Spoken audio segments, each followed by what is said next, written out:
Welcome to Fieldsports Britain. Coming up, we're going grand at the Brownings Owners Club Day in Oxford. We're going lovely at the Benelli Sporto clay competition at the West London Shooting School. We're reviewing the Ian Coley Shooting School in Gloucestershire with a top-level clay shot. First, British charity Fishing for Heroes rehabilitates soldiers with post-traumatic stress disorder by taking them fishing. They've been joined this week by American charity Project Healing Waters for a week of fly fishing in the south and west of England. What these guys have to say about their records in Iraq and Afghanistan is truly amazing. The British soldiers and the American soldiers are taught and trained that there is no such thing as mission failure. Always complete the mission no matter what. And then when you are injured and medically discharged, you gain a sense of failure, like you're not good enough now to carry on the mission. That's very depressing and demoralizing for basically all soldiers in general. And so what you do is you hide, so no one can look at you in the face and say this guy quit or failed this. Wesley Hodges is over in the UK catching fish and healing the scars of war thanks to the UK charity that invited him, Fishing for Heroes. Wesley served in Iraq and was the sniper platoon leader for a reconnaissance platoon for 8 years before he was discharged with post-traumatic stress disorder. He also has physical scars. But, incredibly, fishing is helping him with all his battles. Al-Qaeda began using what is known as a chlorine bomb. I actually walked up on one on a night patrol and it blew up. I had severe burns to my lungs from chlorine vapors. Had both my eardrums blown out. Fractured my shoulder over there from another explosion, and multiple different things, as well as what I didn't realize I had. I almost disagreed with the doctors when they told me I had PTSD. I did not believe them. I thought that it was just the way I was and how I was going to be for the rest of my life. Wesley is here with the American charity Project Healing Waters as part of an exchange programme. It's described as a sister charity of our own Fishing for Heroes, established by Captain Tony Spacey. We started because I had a visit from the widow of one of my soldiers. He killed himself aged 37, leaving behind a young widow and 2 children. My ambition is to make sure that there's never again a veteran that feels the only way out for him is to take his own life. Tony is really pleased with the ways the two charities are complementing each other. The fantastic thing we've all learned about in the last few days, we speak the same language.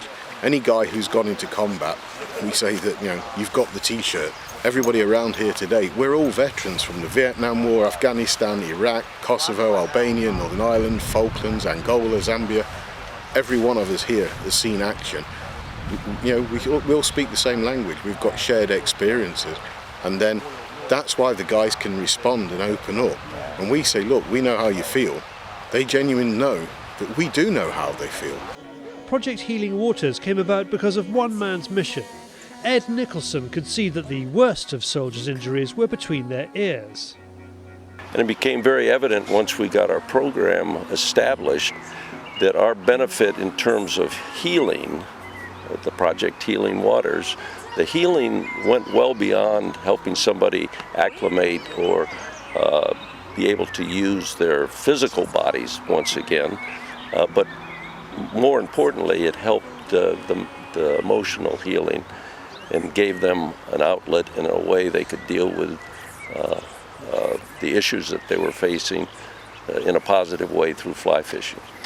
Some 3,000 service people have been through Project Healing Waters since Ed founded it in 2005. One of the project's top fundraisers, Bob Fitch, is here too. Year after year at our tournament, where a soldier will stand up without being asked at the end to say, this is what Project Healing Waters has done to me.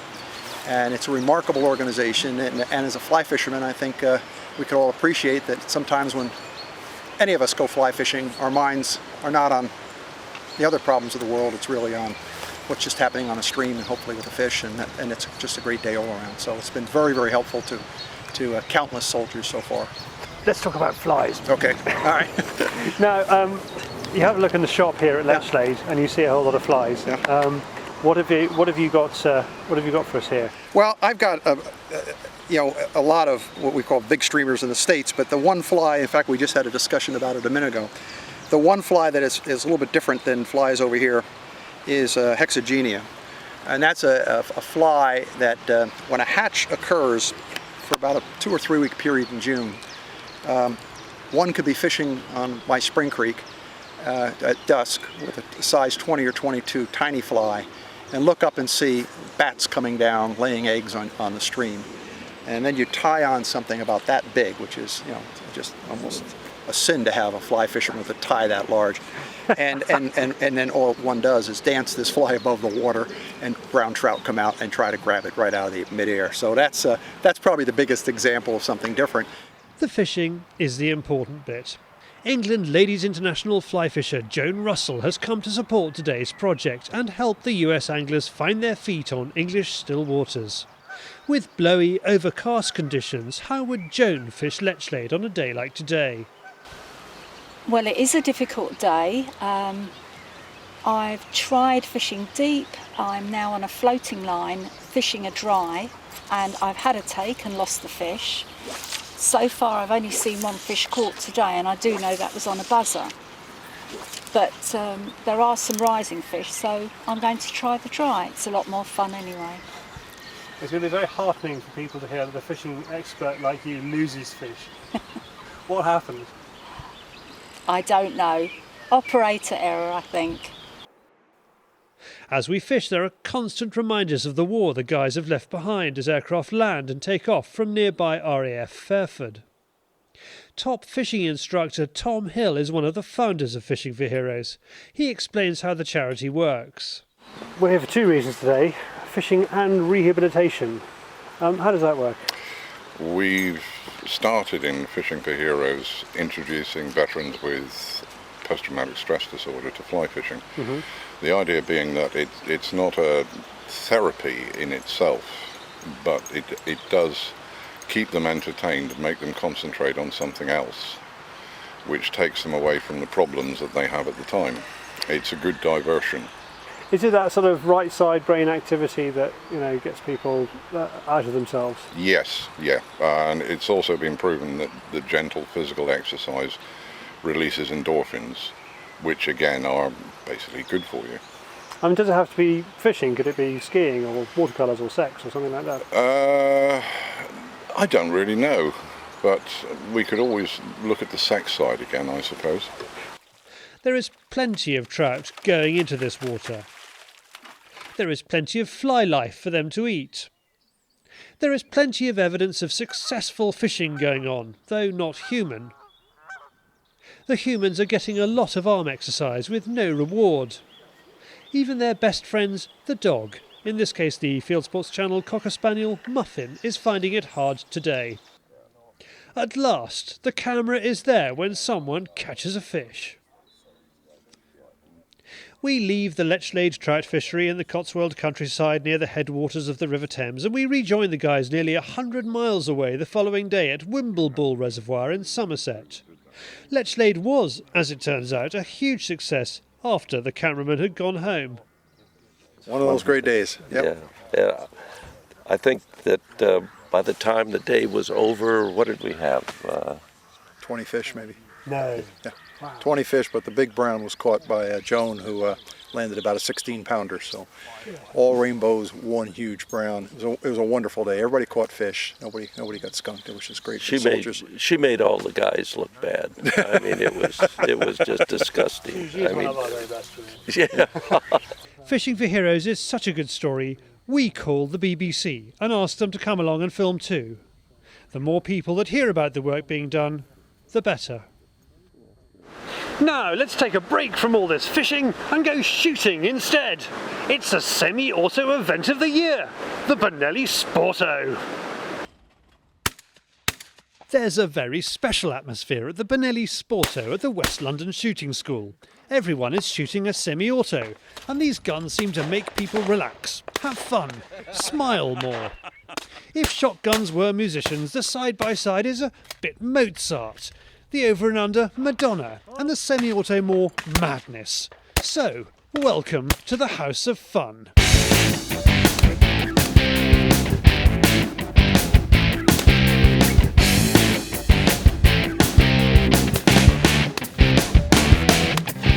The event is organised by Benelli's UK distributor GMK. And to have a chance of winning the day's prizes, including a new Benelli Supersport, you have to be shooting your own Benelli, Beretta or Frankie. So why is this event such good fun, even for some of the best shots in the country? We look forward to it every year, me and my friends. We travel about 250, 300 miles nearly every weekend, but we do look forward to this event more than, because it's a fun event as well, because it's an auto shoot, so we can shoot 3 shots off now and again. Sometimes you can't hit 2 clays with 2 shots, sometimes you need another shot. Yeah, it's more of a relaxing day, it's not too serious. And it is nice to win, but you've got to enjoy yourself at the same time while you're here. What's the biggest challenge with shooting a semi-auto? Biggest challenge, I think, is changing from your normal gun to shooting a gun you're not really used to.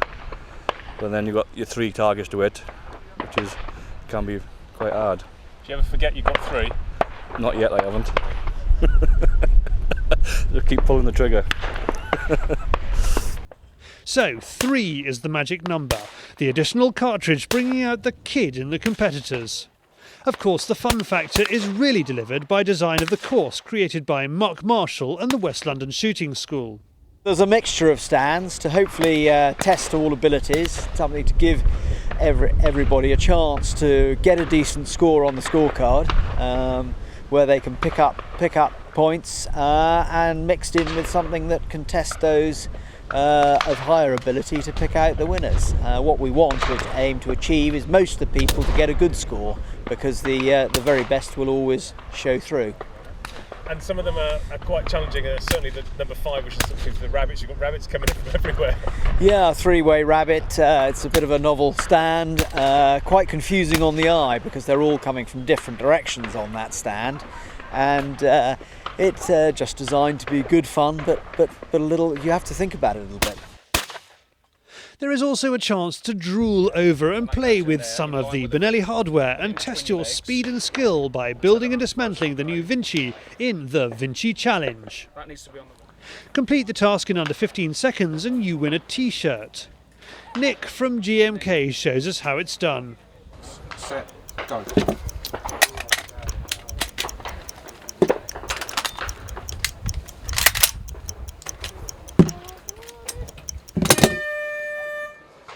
That's pretty good. 8.18. 8.18 is my best. Yeah. Woohoo! Under pressure. Very 8.18, new personal best. Come on. I think he's pleased with that. But can he put a fruit pastel in his mouth without chewing it? Ask him at the CLA Game Fair when you can try and beat his time. The Benelli Sporto was created by GMK and is being adopted around the world. Carl Wachtari is behind the competition, now in its 3rd year. So what was the driving force? We started distributing Benelli a few years ago, 2 or 3 years ago, and we were looking for a way to promote the brand, and so we wanted a competition for clay shooting for autos, and this is how it's ended up, really. It's never going to take on English sporting, but it's great for guys who like using autos, and the fact that you've got 3 shots to use means that it's a different challenge. Very bit different atmosphere here. There is certainly sort of a real sort of fun feel. Why is it a semi-auto produces these grins on these grown men's faces? I think because they keep getting caught out by the targets. They forget they can use a 3rd shot, and sometimes they forget there is a 3rd target. And so I think the serious guys, even their preconceptions are sort of gone. The pressure's off because they haven't got an expectation of the score that they should be achieving. So it's a new, it relaxes them, I think, and that they all have, as far as they're concerned, to shoot a good score. It's a male-dominated field, but the semi-auto does have female fans. Rachel Carey, who has only been shooting for 12 months, is one of them. She's even sold the love of her life to concentrate on the sport. The bug has bitten, is it? Massively, yes. I've sold my horse and, got into shooting. Just a little bit. So you're also travelling the country because you've come miles today. Why have you come miles today? I think the Benelli semi-auto shoot is going to be something different to what I'm used to shooting. Obviously I've just not been in the game long, so the competitions that I have shot, they've just been 100 bird sporting and just your regular targets, and I just think today will be fun. with it being three shots on 2 birds and just the whole hype of the Benelli. It's just a bit more exciting than holding a rate. I think most shooters will agree, well, I know I'm like this myself, when you're shooting at a pair of targets, if you miss your second bird, you always wish for that extra shot, and you think I would have definitely got it on the third shot. So I think today being able to have 3 shots at some only being thrown out 2 targets is quite exciting as well. And it's just the whole American thing as well, I think, about it. It's good. Have you shot this before? You were here last year? No, this is the first time for me. So I'm a Benelli Sporto virgin. There are also a few youngsters, comfortable shooting with the semi-auto, and in Jack's case, comfortable with the new Vinci. So Jack, what was that like? It was good, yeah. It didn't kick that much either. Yeah, because I usually shoot 20 bore, but I had to go with this today. Going from a 20 bore to that, what was it like? Not much different really. Didn't kick that much really. It doesn't. My shoulder's fine. So what about the rest of the course? What's it been like for you? It's been really good actually. Yeah, some trickier things and some easier things. So why is this gun so nice to handle? Well, the word from Italy is that the new design is streets ahead of anything else on the market. Vinci is a revolutionary shotgun, completely different from any other semi-auto you can find in the market. There are the main point of advantage are 3 Benelli innovations. Free floating barrel, we'll see with Vinci Challenge how it's easy to dismantle and mount again the gun. Free floating barrel means that the barrel is not linked. There is no ring, there are no pistons inside, there is no recoil spring tube. So the barrel, the concept is much closer to a bolt action than any other semi-auto available in the market. Okay, free floating barrel. Vinci inertia system means that the engine of the gun is all here, okay? There's nothing here. The barrel is completely full, no holes to spill the gas, no pistons, nothing in the stock. So the engine is quite in the center between the 2 hands, okay? All the masses are here, so perfect balance. Third, the Comfortech stock. Comfortech Plus. This stock, behind the shape of these chevrons and the global shape of this stock, there are 7 years of research and development. Okay, there are other systems to buffer recoil in the market, but this is for sure the full comfort one. The lightest one, there are no pistons inside, anything. This is a very light system and very reliable. In this way, it acts like a buffer and it reduces the recoil felt on your shoulder by 47%.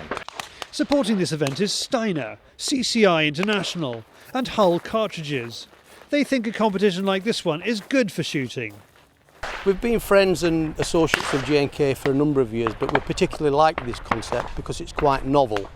Aimed at the users of semi-automatic shotguns, it gives the organisers the opportunity to launch 3 targets simultaneously in the air. And that brings with it both a novelty aspect but also a great deal of humour. And it's quite unique to see competitive shooters putting in fairly modest scores but laughing and seeing the humorous side of this novel concept. So we were really pleased to be involved in that. But also, whilst they do enjoy it, they do take it very seriously. After a fantastic day, it's the moment of truth, and out of 120 birds, there's a clear winner. Martin Myers adding the Benelli Sporto to his season's tally. It doesn't matter how many shells he's given to play with, the clays and the competition keep on crumbling. From West London to the west of England, where we're putting another clay ground under the spotlight. We've come to Gloucestershire to review the Ian Coley Shooting School. The newly revamped ground close to Cheltenham and Gloucester came about almost by accident. I've actually been involved here at the school since 1987 when we opened the school here. We used to do it in partnership with a landowner here. Then 3 years ago he asked me would I like to buy him out, which I did, and put in for planning permission, not expecting to get it.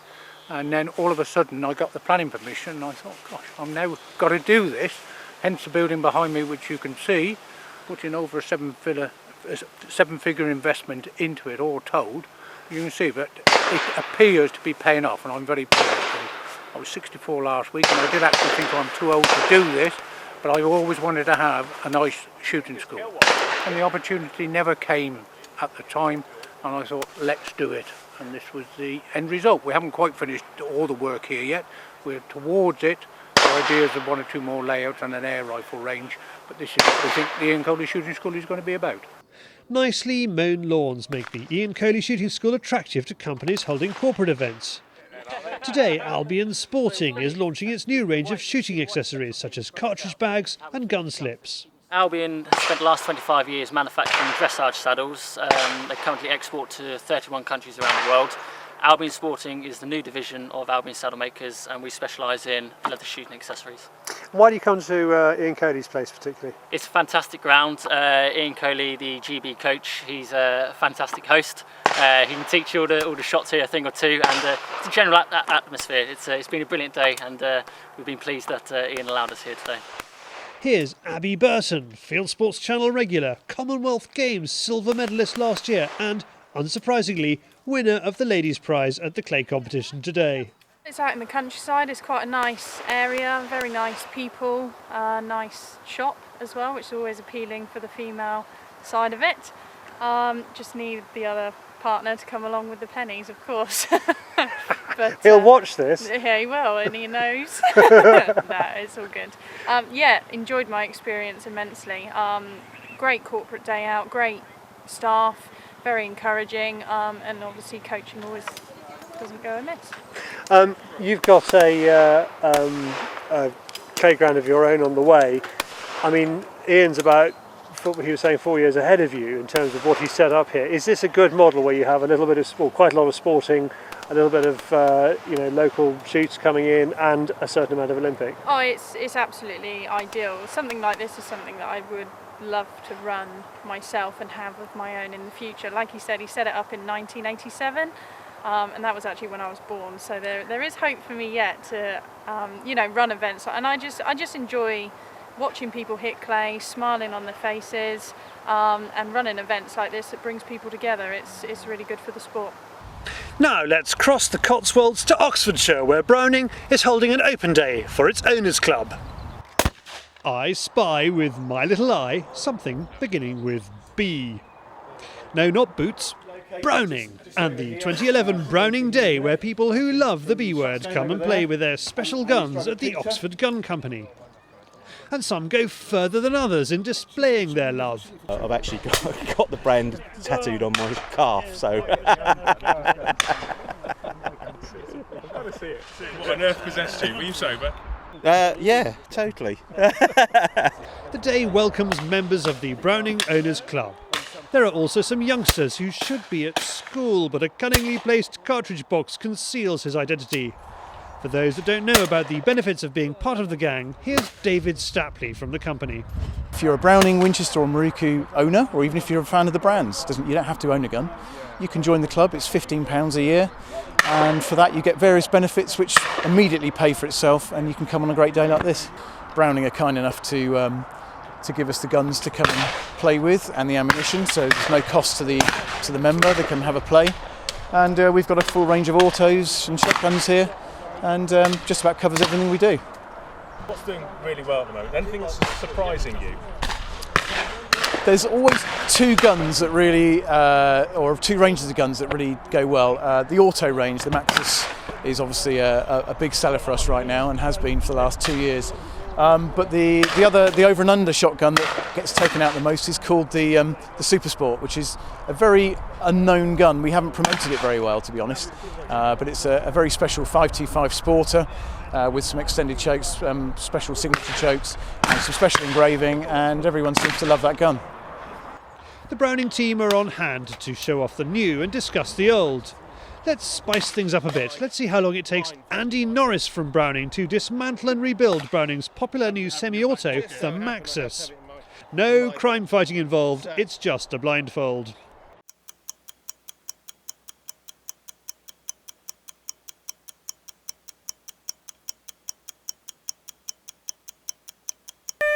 OK, with the benchmark set, Game Chef Mark Gilchrist, who acquires most of his ingredients with the Maxus, steps up to the plate and dons the blindfold.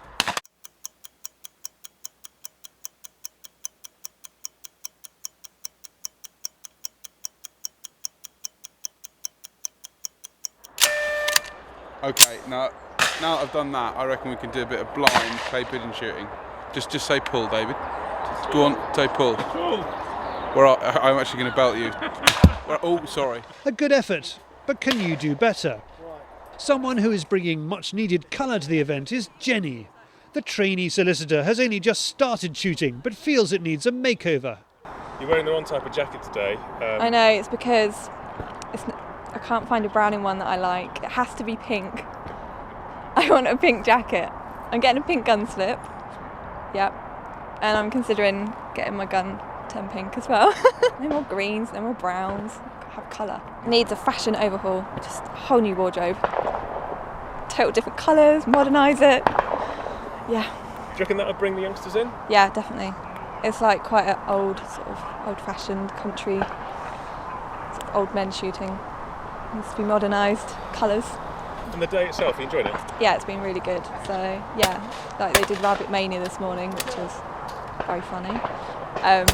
Yeah, so it's been a really good day. It's well worth doing.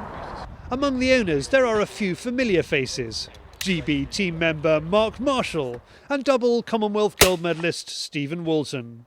He's grateful for the support Browning gives, helping him achieve the highest level in a sport he loves. You need to have a feeling for it, really. It's what you want. It doesn't matter what it costs, really, at the end of the day. If you want something that bad, you go out there and you get it. Unfortunately, what we do as a clay pigeon sport is quite expensive, and especially double trap, we have to get a lot of lead down the barrel and a lot of shooting, a lot of training. Unfortunately, it's an expensive sport, and all the sponsors out there and all the help we can get is very much appreciated. But at the end of the day, it's what you want to do. Do you want that medal or don't you? And unfortunately, that's a decision you have to make. And I want that medal, so I'm going to try and go all the way. Mark is happy to give up his time for Browning today as a thank you for the support the company gives him. Oh, it's great, and what Browning are doing, trying to get the guys together for a bit of fun and a fun day out without the serious side of competition. And for me, I'm just trying to give a bit back to Browning and shooting. You know, they're good to me, and if I can help them in any way that I can, I do. Browning Rabbit Mania once again separates the men from the boys, and a shoot-off is needed to declare our winner. Tom Boyer takes the prize, but there's something else he's achieved which does deserve a round of applause. He came down here, first round, 100 straight. And I've got the card to prove it. And then he followed it up by 96 and another 96. Well, it all started really when I'd done a bit of game shooting with Dave previously when I was younger. I'm only 19, saw Dave shooting well. And thinking, I could get into this clay shooting. Went and got a knackered old Browning, thought 400 quid, spend it. Buy a knackered old Browning, and got into it. And just my goals are just to do it big time, go for it, go for the big one. If you want to be part of the gang, better buy a Browning. Don't forget, you can see more on all our clay shooting items on our brand new claysports.tv. Now it's back to the riverbank, and I'm following our heroes to Devon, to the Arundel Arms. We've been to the Arundel Arms before. Frankly, we'd like to come as often as possible. And now the servicemen are getting the benefit of one of the best-run fishing hotels in the country. The guys are here during the hotel's annual West Country Wild Trout Festival. Here is doyen of English riverkeepers, the Arundel Arms' David Pilkington. Tell me about the festival. Well, this is purely to celebrate the wild trout, for which we have lovely rivers here which have a good population of wild trout which are still thriving despite all the problems they're facing worldwide. And this is the peak time of the trout season, late May. The mayflies are hatching, there's lots of fly in the water, the fish are feeding well, they're in lovely condition, and trout fishing is jolly good. It's quite tough at the moment with the rivers being very low because we've had an obscenely dry period to the start of the year. But the trout fishing is excellent, and a man who actually knows what he's doing can go out and catch a lot of quite good trout right now. With good hatches of fly life, our heroes have everything to hope from today, even if the fish will be the smallest they have seen so far. What we're used to more as Americans, this is river and stream fishing, which is smaller fish but good fighting fish, very aggressive, but you got to find them first. And I think the American side is looking forward to this very much today. It's going to be a good day. Everyone is keen to get on with the day, but the relentless PR machine that is Fieldsports Channel is holding them up. We got another, different BBC crew to come and film. It is stories like Jake's that they have come to hear. I was in Afghanistan. I was on my third tour in Afghanistan. I'd also spent a year in Kuwait, and I was the team chief. We trained Afghan border police in southern Kandahar province, and in May of 2009 we drove over an improvised explosive device, and my interpreter Mirwais was killed, and I broke my lower leg and my feet, or my pelvis. But the tough bit was, it was the stress, presumably. Going from working 18 or 20 hours a day to laying in a hospital bed, and the first day the physical therapist came in after 3 surgeries, my job was to actually accomplish sitting up in bed. So it was a little bit of a change. So everything became a challenge and an achievement when you mastered it? Yes, every little thing, sitting up in bed, sitting up on the side of the bed, standing up next to the bed, then using a walker to take 2 steps, and then 4 steps across the room, and then just down the hallway. And from there I progressed to learning how to use a wheelchair, learning how to walk on crutches. And the first time I got to go fly, we came down and some guys taught me how to tie flies, and a couple of weeks later they'd take me out to a golf course in Richmond, Virginia, and they wheeled us up in wheelchairs right to the water hazard, and they let us fish in the water hazard. And that was the first time I'd been fishing in years, and it reminded me that this is something I used to do, and it's something I could still do again. We can see the fish feeding, but it's hard to know what they're feeding on. This unfortunate cabbage white got some interest. At last, they are fishing. This is the life. We're back next week when we'll be fly fishing with the genius that is Charles Jardine. This has been Fieldsports Britain, and if you're watching this on YouTube, please hit the subscribe button, which is about there, because I think last week I said it was over there, but it's there.